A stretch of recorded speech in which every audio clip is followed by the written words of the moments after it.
এটা কি 10x zoom? শালা এখন ফোনগুলো 10x এর উপরে দেয়। শালা এত টাকা দিয়ে OnePlus কিনলাম, তাও 10x এর উপরে নেই। আগের ফোনটা ঠিক আছিল, 120x জুম। শালা চাঁদের ছবি তোলা।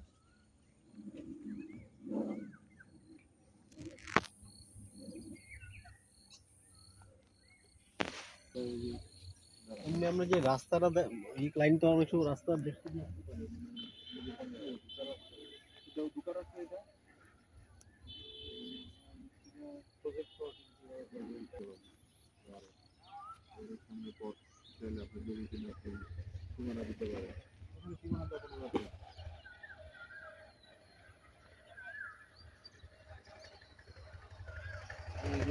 জায়গাটা নিয়ে একটা প্রপোজাল দিব, সেটা হচ্ছে